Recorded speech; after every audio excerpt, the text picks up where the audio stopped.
Vale. Però he jugat això. Aquí està, vale, molt bé. El Superliminal. Superliminal. Un joc que teniu al Game Pass. L'he fet per... Bueno, a vegades m'agrada fer jocs que no faré en directe per provar-los i tal. I és molt xulo, molt xulo. Juga amb les perspectives de les imatges. O sigui, tu estàs jugant al joc i de cop i volta agafes un objecte i si te l'acostes al camp, el deixes anar, l'objecte és tan gran com tu l'has deixat. Per tant, de cop i volta tens un tros de... O sigui, hi ha, per exemple, el que es veia aquí, no? La imatge que es veia una peça d'escacs, no? El tens al peó. I veus la taulella a sota, doncs està igual. Tu l'agafes i te'l poses aquí davant, el deixes anar i aleshores és un peó enorme. I això ho has de fer per anar avançant a trencaclosques, no? Potser has de pujar a un lloc i tens doncs, uns cubells. Doncs el que has de fer és agafar el cubell, fer-lo acostar-te al tu o més i de cop i volta el deixes anar i el cubell és enorme. I és un joc xulíssim, xulíssim, xulíssim. Se li va la flapa al final. Se li va la flapa moltíssim al final. Però tots els escenaris és una prova que et fan que tu estàs somiant. Clar, en el moment que tu diuen que tu estàs somiant, ja t'ho creus tot, no? Ja comences a... Bueno, tot el que passi pot ser, no? Perquè tot és un tema de perspectiva, estàs somiant i en els somnis poden passar mil coses.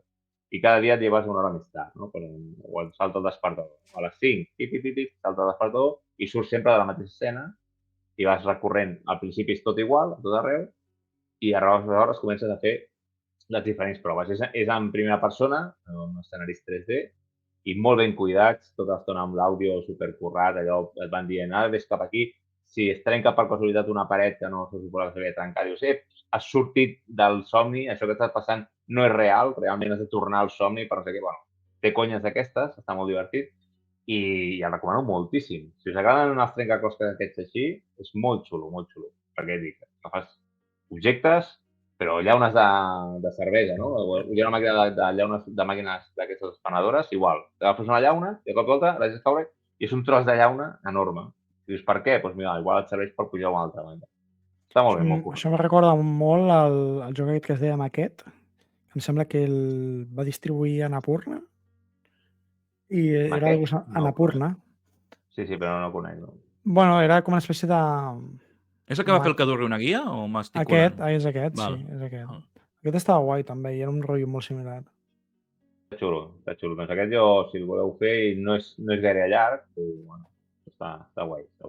Hi ha un escenari que m'està molt bé perquè és de terror, és com si fos de terror. No? Un dia el lleves, de cop i volta, fas el mateix recorregut i quan entres a dins, tot fos, comença a haver-hi coses o taques de sang pel terra i no sé què, i després quan es resol és una altra cosa. No? Està superxulo, està molt bé.